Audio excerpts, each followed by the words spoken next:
So everybody, this is 813 Wish coming at you live from Tampa, Florida. Hope everybody's having a good day.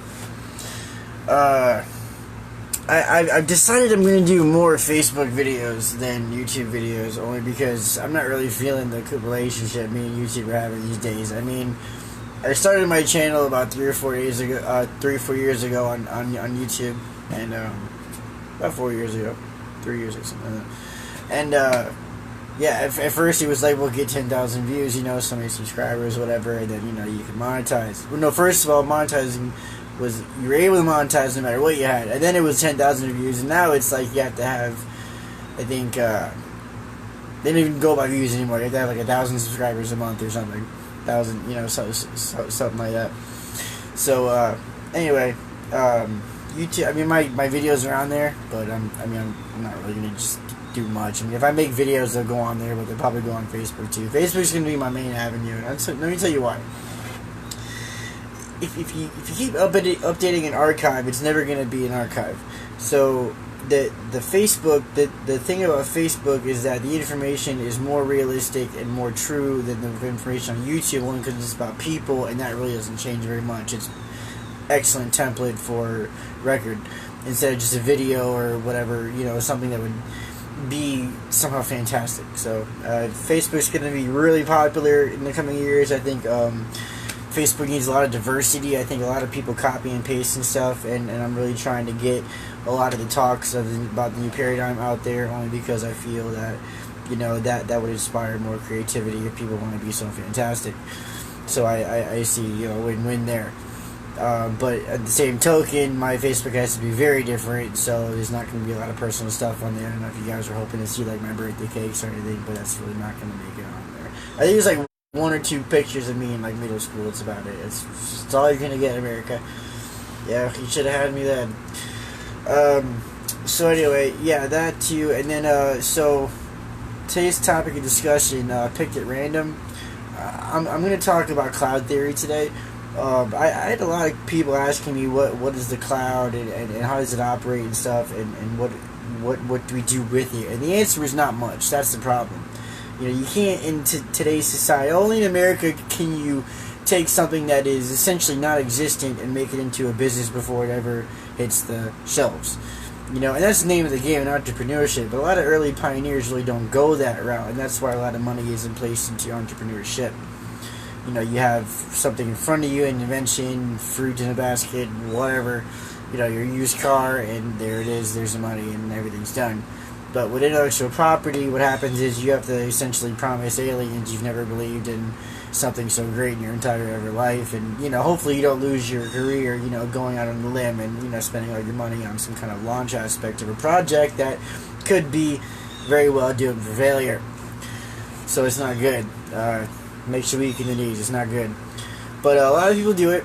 Zuckerberg sits at home every day wondering when he's going to talk to you guys next. I'm wondering myself what I'm going to say today, because I do everything on the whim, and I'm sure Zuckerberg does to a degree as well. In fact, everybody in IT does. I mean, if you think about it, you can't sit in front of a computer and think things aren't going to be different minute to minute, hour to hour. If all those variables and stuff flying around that screen, things are going to manifest themselves in different ways in very unpredictable aspects of circumstances, which you have to be inept for and able to handle on a more than 70% ratio over time. And that's really what separates the managers from the employees. But getting back to my point, the main paradigm and the words expressed and everything else being exchanged and everything all amounts to all this technology being progressed and sprawled out and unfolded before you. So if you think that you're voting for President Trump, you're really not hitting the nail on the head. You're voting for President Trump because President Trump is the president of all the businesses. You become a closer employee to IBM when you vote for the president than you do, working for the government. You know what I'm saying? And that's just the reality of America. I don't think everybody's really uncomfortable with that aspect either. I think it's actually kind of a cliche to downplay that and think to yourselves, you don't have multiple tasks. I mean, you give yourself tasks every day. What if you turn on the TV and call them the Home Shopping Network? You think you can help that company survive another day? You know what I'm saying? and that really is the tried and true way of America. But on the flip side, we don't really go out and do things that are unorthodox in the aspects and shadows of helping. And the reason for that, I think, as nice as I could be about it, is that people don't want to stray too far from the paradigm itself. Why would you want to come across as, alien? I mean, it's a very comfortable question, I think, for a lot of people. At the end of the paradigm, yeah, we get some nickel-plated, guns or whatever. We get some graven found in the sand, and rope it off, and put guards around it. We get that. But at the same time, where did it come from? How long was it there? These are the questions they have at the time, sure, but, who helped develop it is really the underlying aspect of that whole ghost operation. I mean, you can't have people in all these different aspects of the economy and not have them in cahoots in scrambled ways. I mean, it's going to happen regardless if they know it or not.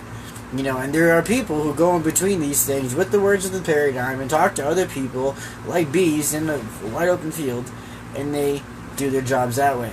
Grinding and scrounging and, scraping and saving any way they can. So, when you get past the problems of everyday society, you get to a gray area where there's just repetition and things to be avoided. And it's during that time that the paradigm affects that person the most. When you have an institution such as school that ends at age 18, how can I expect to ever really be in school ever again? When technically, even though I can sit home on my YouTube account, I'm not really in school technically learning up to standards that everybody is accepting as is learning is. So, being a cavalier is a challenge. I think the paradigm is a challenge itself, because even a lot of the professionals that go into these fields of operation, they bring a part of that operation with them to the field, because that field is so close to humanity in certain aspects that they can portray as well in retrospect and reflection. So, you'll have a doctor who's good with his hands, you'll have a carpenter who's good with his head, and you get that over time. So those are the kind of people those are the storks. So those are the people who bring the birthing of the new age into a light. And you get a transduction effect with that. You'll have paradigms coming and going during decades. You'll have paradigms, lasting an entire century themselves. I mean, wars have been known to go on for a very long time. As the same token of respect, I mean, not to downplay fighting or self-defense or anything, but I mean, these laws that are set in place are going to be around much longer than that. So over time, you're going to see less criminal activity, you're going to see less violence, you're going to see less outreach, and you're going to see the individual coming into play. And what everybody would like to see in that light is the individual bringing back to shedding light on the reasons why things happen, i.e. problems, how they would look better, and how they not benefited society, but had an impact on history itself. I mean, if you look at a pipe under a sink, and it's copper, you're not going to think, oh, that's a bad pipe, or that's a good pipe. Wow, it's really, I'm glad that pipe is nice. No, you're going to think, okay, well, is it working? Does it need to replace? So you think it like semantically. You don't think symbiotically. You know what I'm saying? And while the lines of that are drawn over time during the decades where people are finding new technology, i.e. early millenniums and late millenniums, you also have that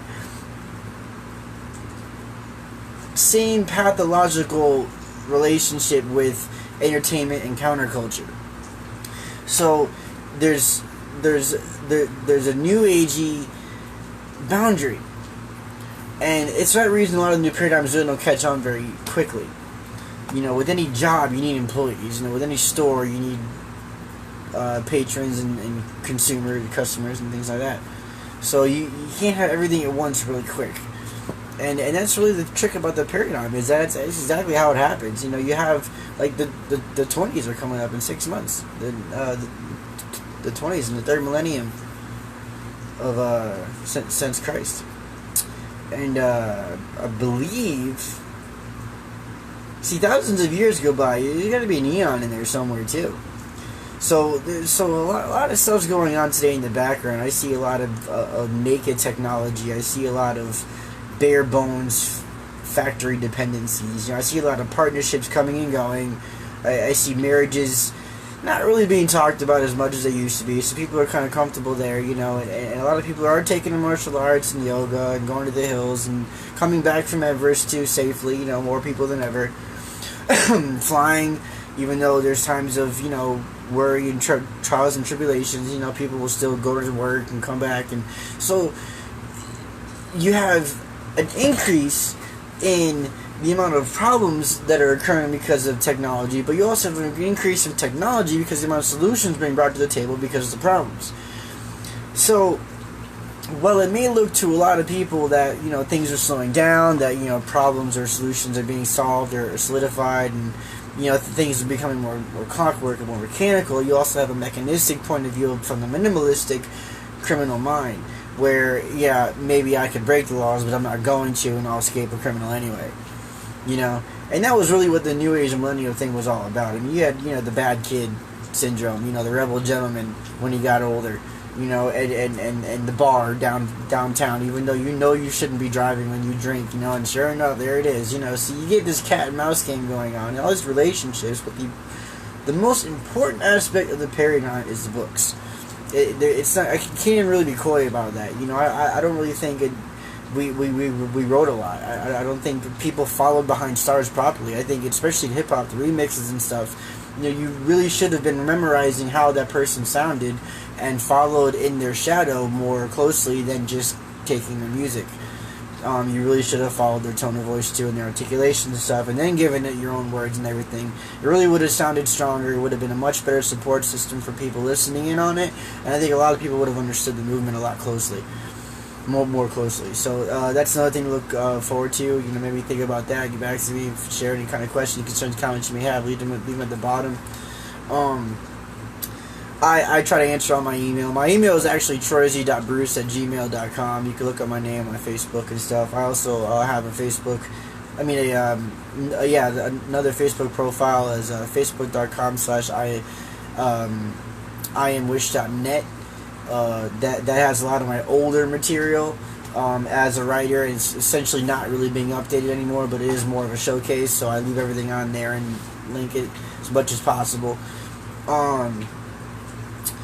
But yeah, so that about wraps it up for today. Talks to the paradigm and stuff. Keep those books flowing, man. I really would love to see a world where you could wake up, write 50 pages that day, and I swear to God, they could even be on like a post-it, and then publish it. What would be what I'm saying? Like, you think you can't make $20 on that? You publish it, they're gonna sell that forever. And by comparison, how easy it would be to compare and find books? All you have to do is image search.